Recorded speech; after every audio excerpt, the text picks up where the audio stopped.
नमस्कार, मैं राहुल कठेरिया। कांग्रेस पार्टी के पूर्व केंद्रीय मंत्री असलम शेर खान साहब ने मध्य प्रदेश कांग्रेस को लेकर बहुत बड़ा खुलासा किया है। उन्होंने बताया है एक इंटरव्यू में कि आखिर मध्य प्रदेश में कांग्रेस पार्टी की इतनी बुरी स्थिति क्यों है। क्यों 2024 के लोकसभा के चुनाव में कांग्रेस पार्टी ने एक भी सीट नहीं जीत पाई। क्यों मध्य प्रदेश में कमलनाथ और दिग्विजय सिंह अपने आगे मध्य प्रदेश में किसी भी नेता को पनपने नहीं देते। किस वजह से ज्योतिरादित्य सिंधिया मध्य प्रदेश में कांग्रेस को छोड़कर भारतीय जनता पार्टी में शामिल हो गए थे। और मध्य प्रदेश में कैसे कमलनाथ और दिग्विजय सिंह मिलकर किसी भी एससी के नेता को, किसी भी ओबीसी के नेताओं को, किसी भी आदिवासी समाज के नेता को और किसी भी अल्पसंख्यक समाज के नेता को पनपने नहीं देते हैं। और कैसे इन्होंने धीरे धीरे, यदि कोई भी नेता मध्य प्रदेश में थोड़ा सा भी मजबूत स्थिति में होता है, कैसे इन दोनों लोगों ने मिलकर, और उन्होंने एक नाम और लिया जिनका नाम है सुरेश पचौरी, तो इन तीनों लोगों ने मिलकर किस तरीके से मध्य प्रदेश में धीरे धीरे सबको किनारे कर दिया और मध्य प्रदेश में कांग्रेस को बिल्कुल और बिल्कुल बुरी स्थिति में पहुंचा दिया। और इसका जिम्मेदार असलम शेर खान साहब ने सीधे सीधे कमलनाथ, दिग्विजय सिंह और सुरेश पचौरी को ठहराया।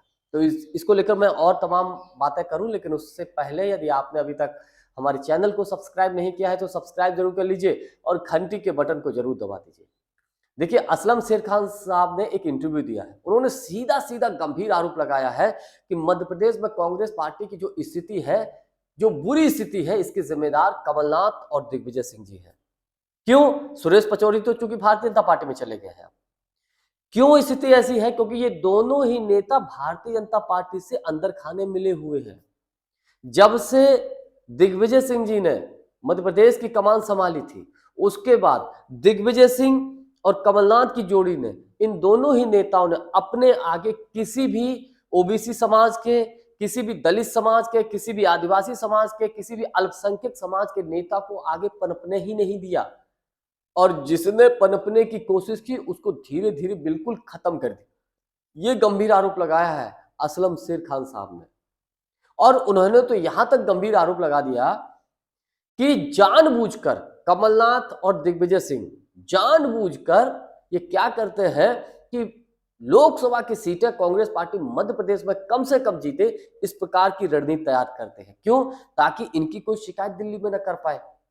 भाई, जब इनकी मध्य प्रदेश में क्या कमियां हैं, मध्य प्रदेश में क्या बुरी स्थिति है कांग्रेस पार्टी की, जब ये कमियां कौन बताने वाला होता है? कोई विधायक तो दिल्ली बताने जाएगा नहीं।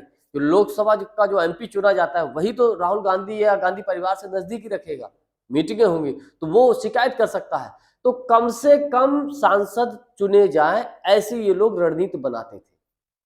और जिसका दुष्परिणाम ये हुआ कि 24 के लोकसभा के चुनाव में एक भी कांग्रेस पार्टी का सांसद नहीं चुना गया, जबकि मध्य प्रदेश में कांग्रेस पार्टी को 35 से 40% वोट आज भी मिलता है। इतना सब होने के बावजूद ये उनका गंभीर आरोप है कमलनाथ जी और दिग्विजय सिंह जी के ऊपर। और उन्होंने एग्जाम्पल के तौर पे बताया कि 24 का जब लोकसभा का चुनाव था तो जो एक प्रभारी बनाकर भेजे गए थे जिनका नाम था जेपी अग्रवाल जी, बहुत अच्छे नेता है, दिल्ली के रहने वाले हैं शायद। जब वो पहुंचे, ईमानदार नेता है, ईमानदारी से उन्होंने काम करना शुरू किया, तो कमलनाथ जी ने उनको इतना परेशान किया, इतना तंग किया कि बेचारों को वो मजबूरन वहां से छोड़ के जाना पड़ा, वापस दिल्ली आना पड़ा। फिर वहां पर प्रभारी बनाकर शायद किसी और को भेजा गया था शायद। और दूसरा एग्जाम्पल उन्होंने बताया कि ज्योतिरादित्य सिंधिया जी के सामने ऐसी मजबूरियां पैदा कर दी थी क्योंकि कमलनाथ और दिग्विजय सिंह नहीं चाहते थे कि इनकी आगे कोई तीसरा विकल्प बने, मध्य प्रदेश में कोई तीसरा ऑप्शन बने जो मध्य प्रदेश को चलाए। ये किसी को आगे बढ़ने ही नहीं देते थे। मजबूरन ज्योतिरादित्य सिंधिया जी के आगे परिस्थितियां ऐसी पैदा कर दी, उनको मजबूरन छोड़ के जाना पड़ा। तो अब उनसे जब इंटरव्यू में सवाल पूछा गया तो फिर आखिर गांधी परिवार करता क्या रखा है, गांधी परिवार को ये सब जानकारी नहीं थी, सब थी, लेकिन ऐसी क्या वजह रही जिसकी वजह से सोनिया गांधी या राहुल गांधी या प्रियंका गांधी कोई एक्शन नहीं ले पाते हैं? तो उसके क्या कारण है ये तो कांग्रेस पार्टी की हाईकमान ही जाने, ये उनका मानना है। लेकिन उनका इतना जरूर उन्होंने एक बात बड़े स्पष्ट तौर पे कही कि जब कांग्रेस के संगठन महासचिव कांग्रेस पार्टी के जो सोनिया गांधी जी के जो सलाहकार रहे, सोनिया गांधी जी के पास सबसे ताकतवर व्यक्ति माने गए अहमद पटेल साहब, उनसे दिग्विजय सिंह जी की और कमलनाथ जी की बेहद प्रगाढ़ मित्रता थी, बहुत अच्छे संबंध थे। तो कोई भी बात मध्य प्रदेश की वो सोनिया जी तक पहुंचने ही नहीं देते थे, क्योंकि देखिए उस वक्त इस तरीके की खबरें होती थी कि सोनिया गांधी जी तक अगर आपको बात पहुंचानी है तो अहमद पटेल से आप बात करिए।